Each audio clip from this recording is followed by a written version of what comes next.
দর্শক, আজ কিন্তু ফের ভূমিকম্প অনুভূত হয়েছে। আজ সিলেটে মৃদু ভূমিকম্প অনুভূত হয়েছে রাত ৩টা ৩০ মিনিট ৪৯ সেকেন্ডে। রিক্টার স্কেলে এর মাত্রা ছিল ৩.৪। এটি মৃদু ভূমিকম্প হওয়ায় অনেকেই ঘটনাটি টের পাননি। এ তথ্য নিশ্চিত করেছেন সিলেট আবহাওয়া অফিসের আবহাওয়াবিদ শাহ মোহাম্মদ সজীব হুসাইন। তিনি জানান, দিবাগত রাত ৩টা ৩০ মিনিট ৪৯ সেকেন্ডে ৩.৪ মাত্রার এ কম্পন অনুভূত হয়। ভূমিকম্পটির উৎপত্তি স্থল ছিল ভারতের মণিপুরে। এই ভূমিকম্পটি বাংলাদেশের অভ্যন্তরে তেমন অনুভূত হয়নি। এ ধরনের ভূমিকম্প প্রায়ই হয়ে থাকে, যা প্রজ্ঞাপন করা হয় না। এর আগে শুক্রবার ২১শে নভেম্বর সকালে ভূমিকম্পের তীব্র ঝাঁকুনিতে ঢাকাসহ সারা দেশে কেঁপে ওঠে।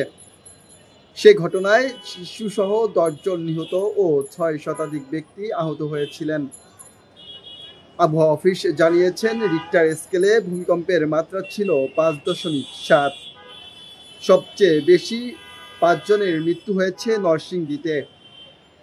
ঢাকায় ৪ ও নারায়ণগঞ্জে ১ জন মারা যান। ভূমিকম্পের সময় আতঙ্কে অনেকেই ভবন থেকে লাফিয়ে পড়েন। এছাড়া বেশ কিছু ভবন হেলে পড়ে ও ফাটল দেখা দেয়। দর্শক, গত ২১শে নভেম্বর সকাল ১০টা ৩৮ মিনিটে যে ভূমিকম্প অনুভূত হয়েছিল, সেই ভূমিকম্পর পর কিন্তু আমরা দেখেছি রাজধানীর বিভিন্ন এলাকায় বেশ কয়েকটি ভবন এর ফাটল। আমরা আরও দেখেছি যে বিভিন্ন বিশ্ববিদ্যালয়ের শিক্ষার্থীরাও কিন্তু, বিশেষ করে ঢাকা বিশ্ববিদ্যালয়ের শিক্ষার্থীরা কিন্তু খুব আতঙ্কিত হয়ে পড়ে তারা কিন্তু বিভিন্ন হল থেকে লাফিয়েও পড়ে, যার ফলশ্রুতিতে তাদের ১৫ দিনের কিন্তু ঢাকা বিশ্ববিদ্যালয় ছুটিও দিয়েছে, যাতে সাধারণ শিক্ষার্থীরা ভূমিকম্পে আতঙ্কিত হয়ে যতটা তারা এই মুহূর্তে শঙ্কিত রয়েছে সেটি যাতে কাটিয়ে উঠতে পারে।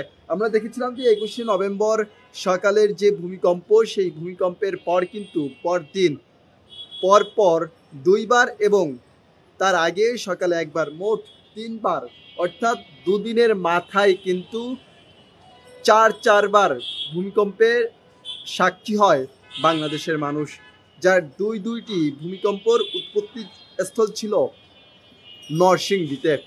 আজও কিন্তু ভূমিকম্প অনুভূত হয়েছে রাত ৩টা ৩০ মিনিটের দিকে। অর্থাৎ সাধারণ মানুষ কিন্তু এই মুহূর্তে খুবই আতঙ্কে এবং শঙ্কায় রয়েছে এবং ৬ মাত্রারও কিন্তু বড় ধরনের ভূমিকম্প হওয়ার আশঙ্কা রয়েছে, যাতে প্রায় রাজধানীর ১,৮০,০০০টি ভবন ধসে পড়ার শঙ্কা করছে। কিন্তু এছাড়াও প্রায় ৩ লক্ষ মানুষের মৃত্যু হতে পারে, এমনটাও কিন্তু ধারণা করছে আবহাওয়াবিদেরা।